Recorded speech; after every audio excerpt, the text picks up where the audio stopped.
بسم اللہ الرحمن الرحیم۔ حضرت خولہ بنت ثعلبہ قبیلہ بنی اوف بن خزرج سے تعلق رکھتی تھیں۔ ان کا نکاح مشہور صحابی حضرت عبادہ بن صامت رضی اللہ تعالیٰ عنہ کے بھائی اوس بن ثابت سے ہوا۔ حضرت اوس بن صامت بوڑھے آدمی تھے۔ بڑھاپے کی وجہ سے مزاج میں تیزی آ گئی تھی اور طبیعت پر بھی خشونت کا غلبہ ہو گیا تھا۔ معمولی بات پر بھی مشتعل ہو جاتے تھے اور قدم قدم پر تشدد پر اتر آتے تھے، یعنی چڑچڑا پن جو بڑھاپے کا خاصہ ہے ان پر حاوی ہو گیا تھا۔ ایک دفعہ کسی بات پر بیوی سے ناراض ہوئے اور غصے سے مغلوب ہو کر زبان سے یہ الفاظ نکال دیے کہ انت علی کظہر امی، یعنی تم مجھ پر میری ماں کی طرح حرام ہو۔ دور جاہلیت میں یہ رسم چلی آ رہی تھی کہ جو شخص بیوی سے خواہ ہو کر یا کسی اور وجہ سے ایک مرتبہ بیوی سے زہار کر لیتا، یعنی اسے اپنی لیے ماں کی طرح حرام قرار دے لیتا، وہ ہمیشہ کے لیے اس پر حرام ہو جاتی اور ازواجی تعلقات منقطع ہو جاتے تھے۔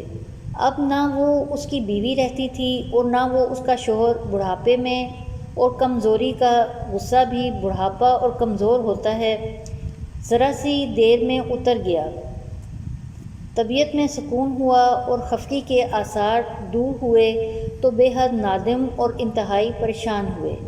بیوی سے ہم کلام ہونا چاہا تو جواب ملا، اگرچہ آپ نے مجھے طلاق نہیں دی، تاہم جب تک اللہ اور اس کا رسول کوئی حکم نہیں صادر فرمائیں گے، میرے آپ کے باہمی تعلقات حرام ہی ٹھہریں گے۔ میں آپ سے کوئی اور راہ و رسم نہیں رکھوں گی۔ اب معاملے کو سلجھانے کی صرف یہی ایک صورت باقی ہے کہ آپ صلی اللہ علیہ وسلم کی خدمت میں حاضر ہوں اور جو الفاظ زبان سے نکال چکے ہیں ان کے بارے میں رسول اللہ صلی اللہ علیہ وسلم سے فیصلے کی استدعا کریں۔ انہوں نے بیوی سے کہا کہ مجھے اس سلسلے میں رسول اللہ صلی اللہ علیہ وسلم کے پاس جاتے اور آپ کی خدمت میں کچھ عرض کرتے ہوئے شرم آتی ہے۔ میں حضور کے سامنے کس طرح جاؤں اور کیا کہوں؟ تم ہی جاؤ، ممکن ہے اللہ ہم پر نظر کرم فرمائے اور اپنے رسول پاک صلی اللہ علیہ وسلم کی وساطت سے دوبارہ بحالی تعلقات کی کوئی صورت پیدا ہو جائے۔ چنانچہ خولہ رضی اللہ تعالیٰ عنہ تیار ہوئیں اور حضرت عائشہ رضی اللہ تعالیٰ عنہ کے مکان پر رسول اللہ صلی اللہ علیہ وسلم کی خدمت میں حاضر ہوئیں۔ آپ نے آنے کی وجہ دریافت کی تو بولیں، اے اللہ کے رسول، آپ کو معلوم ہے اوس جو میرے شوہر ہیں چچا زاد بھی ہیں اور مجھے بہت ہی محبوب ہیں۔ ان کی تیزی طبع، تن مزاجی اور ضعف و پیری سے بھی آپ اچھی طرح واقف ہیں۔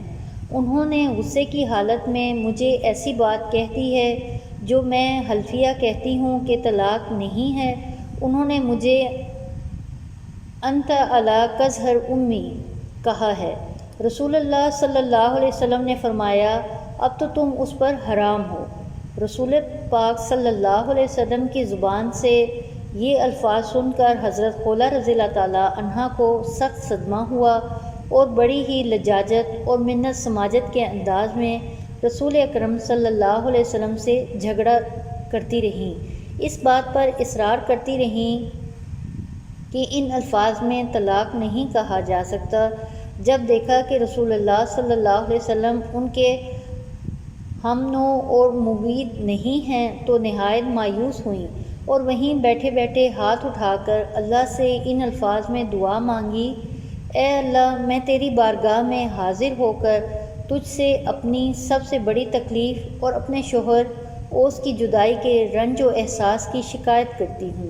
اے اللہ، جو چیز ہمارے لیے تیری رحمت کا باعث ہو اسے اپنے نبی اکرم صلی اللہ علیہ وسلم کی زبان مبارک سے ظاہر فرما دے۔ میں ایک بس اور ناتواں عورت ہوں اور تیرے ہی فضل و کرم کی طلبگار ہوں۔ حضرت عائشہ رضی اللہ تعالیٰ عنہ کا کہنا ہے کہ خولہ رضی اللہ تعالیٰ عنہ کی رسول اللہ صلی اللہ علیہ وسلم کے ساتھ گفتگو اور اللہ سے دعا اور الہا کا یہ منظر اس قدر دردناک تھا کہ میری اور میرے گھر کے تمام افراد کی ہمدردیاں خولہ رضی اللہ تعالیٰ عنہ کے ساتھ ہو گئیں اور ان کی اس تکلیف سے متاثر ہو کر بے اختیار ہماری آنکھوں میں آنسو جاری ہو گئے۔ اس کیفیت پر ابھی زیادہ دیر نہ گزری تھی کہ رسول اللہ صلی اللہ علیہ وسلم پر وہی کیفیت طاری ہو گئی جو نزول وحی کے وقت ہوا کرتی تھی۔ حضرت عائشہ رضی اللہ تعالیٰ عنہا نے مسرت کے لہجے میں خولہ رضی اللہ تعالیٰ عنہا سے کہا، خولہ، اللہ کی طرف سے ابھی تمہارے معلق فیصلہ ہو جائے گا۔ حضرت خولہ رضی اللہ تعالیٰ عنہا کے لیے یہ وقت پہلے سے بھی زیادہ نازک تھا۔ وہ یاس و امید کی کشمکش میں مبتلا تھیں۔ خطرہ تھا کہ اوس کے یہ الفاظ طلاق کے حکم میں نہ آ جائیں اور تفریق و جدائی کا حکم صادر ہو جائے۔ خولہ رضی اللہ تعالیٰ عنہا سخت بے تابی کے عالم میں بیٹھی تھیں کہ رسول اکرم صلی اللہ علیہ وسلم کی طرف نگاہ اٹھائی۔ آپ صلی اللہ علیہ وسلم کے لبوں پر تبسم کھیل رہا تھا۔ دیکھ کر خولہ رضی اللہ تعالیٰ عنہا کی امید بندھی اور جذبات مسرت سے کھڑی ہو گئیں۔ رسول اللہ صلی اللہ علیہ وسلم نے فرمایا، خولہ، اللہ نے تمہارا فیصلہ کر دیا ہے۔ پھر آپ نے آخر تک یہ آیت پڑھی جو ابھی بھی بذریعہ وحی آپ صلی اللہ علیہ وسلم پر اللہ کی طرف سے نازل ہوئی تھی۔ ان آیات کا ترجمہ یہ ہے، اے پیغمبر، جو عورت تم سے اپنے شوہر کے بارے میں بحث و جدال کرتی ہے اور خدا سے شکایت یعنی کہ رنج و ملال کرتی تھی، خدا نے اس کی التجا سن لی اور خدا تم دونوں کی گفتگو سن رہا تھا۔ کچھ شک نہیں کہ خدا سنتا دیکھتا ہے۔ جو لوگ تم میں سے اپنی عورتوں کو ماں کہہ دیتے ہیں وہ ان کی مائیں نہیں ہو جاتی، ان کی مائیں تو وہی ہیں جن کے بطن سے وہ پیدا ہوئے۔ بے شک وہ نامعقول اور جھوٹی بات کہتے ہیں اور خدا بڑا معاف کرنے والا اور بخشنے والا ہے۔ یہ آیات قد سمع اللہ قول التی، اس کا مطلب یہ ہے کہ اللہ تعالیٰ نے اس عورت کی بات سن لی جو آپ کے ساتھ اپنے شوہر کے بارے میں جھگڑ رہی تھی۔ چونکہ حضرت خولہ رضی اللہ تعالیٰ عنہ نے اپنے شوہر اوس رضی اللہ تعالیٰ عنہ کے مسئلے پر رسول اللہ صلی اللہ علیہ وسلم سے جھگڑا کیا تھا اور شوہر کے الفاظ کو طلاق سے تعبیر کرنے سے متعلق رسول اللہ صلی اللہ علیہ وسلم سے اظہار اختلاف کیا تھا، اس لیے اس صورت کا نام بھی مجادلہ اور اس کا آغاز انہی الفاظ سے ہوا۔ اس سورہ مبارک کی روح سے حضرت خولہ رضی اللہ تعالیٰ عنہا کا یہ خطرہ دور ہو گیا کہ ان کے شوہر کے الفاظ طلاق کے مفہوم میں آتے ہیں۔ اللہ نے رسول اللہ صلی اللہ علیہ وسلم سے ان کا مجادلہ اور جھگڑا سن کر جو حکم نازل فرمایا، اس میں ان الفاظ کو حکم طلاق میں نہیں مانا گیا تھا، کیونکہ الفاظ اس لب و لہجہ سے ہٹے ہوئے تھے جس سے ایک شعور بالعموم بیوی کو خطاب کرتا ہے۔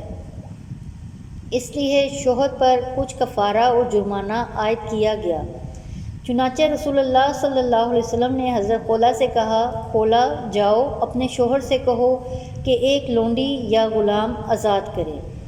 خولہ رضی اللہ تعالیٰ عنہا نے عرض کیا، اے اللہ کے پیارے رسول صلی اللہ علیہ وسلم، کسے آزاد کریں؟ بخدا ان کے پاس نہ کوئی غلام ہے اور نہ ہی لونڈی، اور نہ ہی میرے سوا ان کا کوئی خادم ہے۔ رسول اللہ صلی اللہ علیہ وسلم نے فرمایا، اچھا تو مسلسل 60 روزے رکھ لیں۔ خولہ رضی اللہ تعالیٰ عنہا نے عرض کیا، واللہ وہ اس کی طاقت نہیں رکھتے، وہ بہت ہی کمزور آدمی ہیں، دن میں تھوڑی تھوڑی مقدار میں کئی بار کھاتے ہیں، نہ ہی بھوک برداشت کر سکتے ہیں نہ پیاس۔ ضعف جسم کے ساتھ ان کی بینائی بھی جواب دے رہی ہے۔